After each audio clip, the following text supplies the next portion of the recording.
ससुराल से साली गायब, गरीब की जोरू गायब, दफ्तर से फाइल गायब, अस्पताल से दवा गायब, नक्शे से बिल्डिंग गायब, थाने से कानून गायब, अदालत से कानून गायब, टेलीविजन से समाचार गायब, थिएटर से दर्शक गायब, फिल्मों से कहानी गायब, युवाओं में धैर्य गायब और लेखन में मौलिकता गायब। यूट्यूब चैनल सतरंगी रे व्यंग अड्डा कार्यक्रम में मैं परवेश जैन आपका हार्दिक स्वागत करता हूं।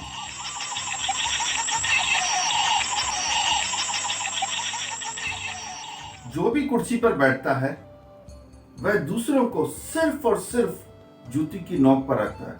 आवाज उठाने वालों को जूती तले मसल दिया जाता है। यदि पत्नी ठिगनी हो तो ऊंची हील की जूतियां ही बेमेल जोड़ी को साथ साथ खड़े होने लायक बनाती है। जिन्हें जिंदगी में जूते खाने का अवसर नहीं मिला, समझिए उन्हें एक महत्वपूर्ण अवसर ही नहीं मिला। मियाँ की जूती मियाँ के सर। दुनिया को सीधा रखना है तो जूती की नोक पे रखिए। चरे वेती चरे वेती चरे वेती, पैर से नहीं तो हाथ से चलिए। दोस्तों, आज के हमारे मेहमान हैं व्यंग्यकार विवेक रंजन श्रीवास्तव। अभिव्यक्ति की शक्तियां हैं अमिधा, लक्षणा, व्यंजना। उनकी समझ जिस लेखक के मस्तिष्क में होती है वह व्यंग और कटाक्ष के माध्यम से अपने विषय को, अपने मंतव्य को पाठकों तक कुछ इस तरह से पहुंचाता है कि उसे बात तो समझ आ जाती है, उसे चोट तो लगती है, मखमली जूती तो पड़ती है, पर सीधी बात नहीं कही जाती। कबीर सबसे पहले व्यंग्यकार कहे जा सकते हैं जिन्होंने समाज की कुरीतियों पर, समाज की विसंगतियों पर अपने छोटे छोटे दोहों के माध्यम से मारक और प्रभावशाली बात कही कि वे आज भी संदर्भ में हैं। कॉमेडी शो में होने वाले व्यंग की कसौटी पर खरे नहीं उतरते हैं। बहुमुखी प्रतिभा के धनी व्यंग्यकार विवेक रंजन श्रीवास्तव शब्दों के शिल्पकार हैं। आपकी कलम व्यंग, नाटक, समसामयिक एवं कार्य क्षेत्र से जुड़े विषयों पर निरंतर लेखन कर रही है।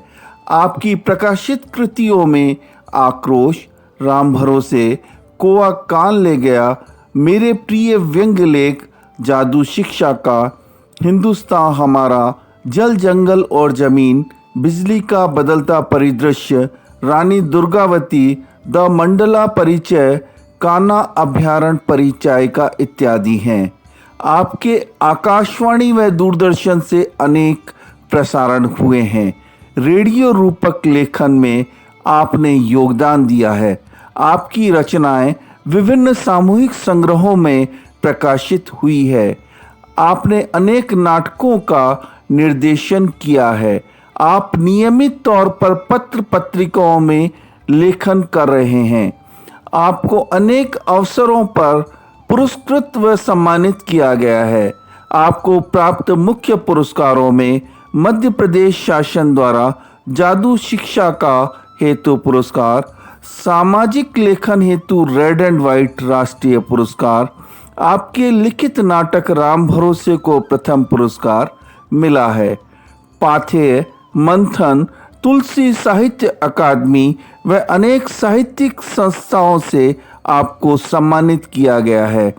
सतरंगी रे टीम आपके साहित्यिक पथ पर निरंतर प्रगतिशील रहने की शुभकामना प्रेषित करती है। और सुनते हैं उनका व्यंग। नमस्कार, मैं आज जो व्यंग्य आपके सामने प्रस्तुत कर रहा हूं उसका शीर्षक है पादुकाओं की आत्मकथा। मैं पादुका हूं, वही पादुका जिन्हें भरत ने भगवान श्री राम के चरणों से उतरवा कर सिंहासन पर बैठा दिया था। इस तरह मुझे वर्षों से राजकाज चलाने का विशद अनुभव है। सच पूछा जाए तो राजकाज सदा से मैं ही चला रही हूँ, क्योंकि जो भी कुर्सी पर बैठ जाता है वह बाकी सबको सिर्फ और सिर्फ जूती की नोक पर रखता है। आवाज उठाने वाले को जूती तले मसल दिया जाता है। मेरे भीतर एक सुखतला होता है जिसका कोमल मृदुल स्पर्श पादुका पहनने वाले को यह एहसास करवाता रहता है कि वह मेरे रचे हुए सुख संसार का मालिक है। जो लोग मंदिरों में भगवान पत्थर के पूजने के लिए मुझे बाहर छोड़ जाते हैं, लावारिस और उपेक्षित, मैं भी कभी कभी उनका साथ छोड़कर उनके साथ हो लेती हूँ जो मुझे प्यार से चुरा लेते हैं। फिर ऐसे लोग बस मुझे ढूंढता ही रह जाते हैं। मुझे स्वयं पर बड़ा गर्व होता है जब विवाह में दूल्हे मियाँ की जूतियाँ चुराकर जीजा और सालियों के बीच नेह का एक अलग जीवन पर्यंत चलने वाला बंधन बनता है। इसमें मेरे मूल्य से कहीं बड़ी कीमत चुकाकर भी हर जीजा जी प्रसन्न ही होते हैं। जीवन पर्यंत इस जूता चुराई की नोकझोंक की किस रस्म की संबंधों की आत्मीयता के तस्मे बनते रहते हैं। कुछ होशियार सालियां वधू की जूतियां कपड़े में लपेटकर कहवर में भगवान के रूप में रखकर भोले भाले जीजा जी से एक सोने की सींग के लालच में मेरी पूजा भी करवा लेती हैं। यदि पत्नी ठिगनी हो तो ऊंची हील वाली जूतियां ही होती हैं जो बेमेल जोड़ी को साथ साथ खड़े होने लायक बना देती है। अपने लखनवी अवतार में मैं बड़ी मखमली होती हूँ, पर चोट बड़ी गहरी करती हूँ। दरअसल भाषा के वर्चुअल अवतार के जरिए बिना जूता चलाए ही शब्द बाण से इस तरह प्रहार किए जाते हैं कि पानीदार को दिल पर चोट लगती है। उसका चेहरा ऐसा हो जाता है मानो 100 जूते पड़े हों। इस तरह मेरा इस्तेमाल मान मर्दन के मापदंड की यूनिट के रूप में भी किया जाता है। सच तो यह है कि जिंदगी में जिन्हें कभी जूते खाने का अवसर नहीं मिला, समझिए उन्हें एक महत्वपूर्ण अनुभव ही नहीं। बचपन में शैतानियों पर माँ या बाबूजी के जूते की पिटाई, जवानी में छेड़छाड़ के आरोप में किसी सुंदर नवयौवना से सैंडल से पिटाई या कम से कम ऐसी पिटाई की धमकी का आनंद ही अलग है। तेनालीराम जैसे चतुर राजा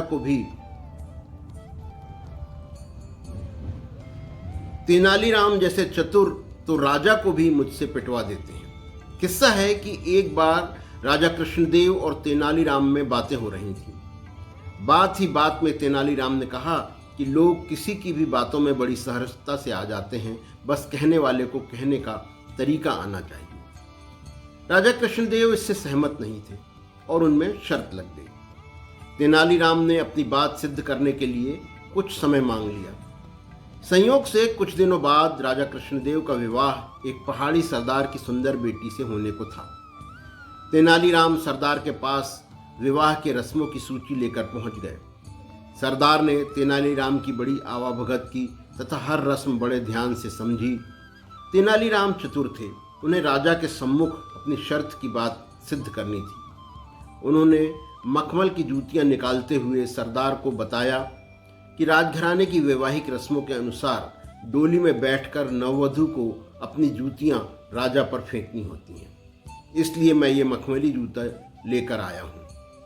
सरदार असमंजस में पड़ गया तो तेनालीराम ने कहा कि यदि उन्हें भरोसा नहीं हो रहा है तो वे उन्हें जूतियां वापस कर दें। सरदार ने तेनालीराम के चेहरे के विश्वास को पढ़ते हुए कहा, नहीं, ऐसी बात नहीं है, जब रस्म है तो उसे निभाया जाएगा। विवाह संपन्न हुआ। डोली में बैठने से पहले नवविवाहिता ने वही मखमली जूतियां निकाली और राजा पर फेंक दी। सारे लोग सन्न रह गए। तब तेनालीराम ने राजा के कान में शर्त की बात याद दिलाते हुए सारा दोष स्वयं पर ले लिया और राजा कृष्णदेव को हंसते हुए मानना पड़ा कि लोगों से कुछ भी करवाया जा सकता है, बस करवाने वाले में कॉन्फिडेंस होना चाहिए। बनारस हिंदू विश्वविद्यालय के निर्माण के लिए पंडित मदन मोहन मालवीय धन एकत्रित कर रहे थे। इतनी मुहिम में वे हैदराबाद पहुंचे। वहां के निज़ाम से भी उन्होंने चंदे के लिए आग्रह किया। निज़ाम का जवाब था कि मैं हिंदू विश्वविद्यालय के लिए पैसे क्यों दूं, इसमें हमारे लोगों का क्या भला होगा। मालवीय जी ने कहा कि मैं तो आपको धनवान मानकर आपसे चंदा मांगने आया था, पर यदि आप कुछ भी नहीं देना चाहते तो कम से कम मानवता की दृष्टि से जो कुछ भी छोटी रकम या वस्तु दे सकते हैं वही दे दें। निज़ाम ने मालवीय जी का अपमान करने की भावना से अपना एक जूता उन्हें दे दिया। कुशाग्र बुद्धि के मालवीय जी ने उस जूते की बीच चौराहे पर नीलामी शुरू कर दी। निज़ाम का जूता होने के कारण उस जूते की बोली हजारों में लगने लगी। जब ये बात निज़ाम को पता चली तो उन्हें अपनी गलती का आभास हुआ और उन्होंने अपना ही जूता ऊंचे दाम पर मालवीय जी से खरीद लिया। इस प्रकार मालवीय जी को चंदा भी मिल गया और उन्होंने निज़ाम को अपनी विद्वता का एहसास भी करा दिया। शायद मियाँ की जूती मियाँ के सर वाली कहावत यहीं से शुरू हुई होगी। भरी सभा में आक्रोश व्यक्त करने के लिए नेताजी पर या हूट करने के लिए किसी बेसुरी कविता पर, कविराज पर भी लोग चप्पलें फेंकते हैं। यद्यपि यह अशिष्टता मुझे बिल्कुल भी पसंद नहीं है।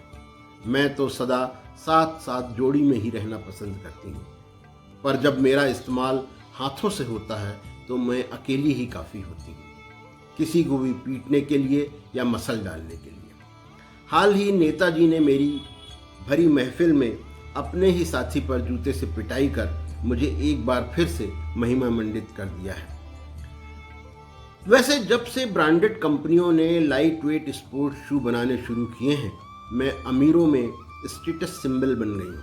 किसी ब्रांड के कितने महंगे जूते हैं, उनका कंफर्ट लेवल क्या है, यह पार्टियों में चर्चा का विषय बन चुका है। एथलीट्स के और खिलाड़ियों के जूते टीवी एड के हिस्से बन चुके हैं।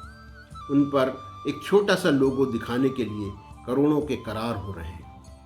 नेचर्स की एक जोड़ी चप्पलें इतने में बड़े गर्व से खरीदी जा रही हैं जितने में पूरे खानदान के जूते आ जाएं। ऐसे समय में मेरा संदेश यही है कि दुनिया को सीधा रखना हो तो उस जूती की नोक पर रखो। जूते तो अपने आविष्कार के बाद से निरंतर चल रहे हैं, कदम दर कदम प्रगति पथ पर बढ़ रहे हैं। जूतों की टैगलाइन ही है चरैवेति चरैवेति। पैरों में नहीं तो हाथों से चलेंगे, पर चलेंगे जरूर। मैं तो देशभक्ति में यही गुनगुनाती प्रसन्न रहती हूँ, मेरा जूता है जापानी, सर पर लाल टोपी रूसी, फिर भी दिल है हिंदुस्तानी। तो जूता कोई भी पहने पर अपना दिल हिंदुस्तानी ही रखे। नमस्कार। जबलपुर से मैं विवेक रंजन। अभी आपने सुना पादुकाओं की आत्मकथा। यदि आपको ये व्यंग अच्छा लगा तो कमेंट बॉक्स पे आके अपने कमेंट दीजिए, और यदि आप भी व्यंग लिखते हैं तो स्क्रीन पर दिए हुए नंबर पर अपना व्यंग वीडियो बना के आप भेज सकते हैं। हम जन जन तक प्रसारित करने में आपका सहयोग करेंगे। मैं परवेश जैन व्यंग अड्डा के कार्यक्रम में दोबारा आपसे मिलूंगा। तब तक आप हमारे चैनल को लाइक करिए, शेयर करिए, सब्सक्राइब करिए। अपना ध्यान रखिए, अपनों का ध्यान रखिए। नमस्कार।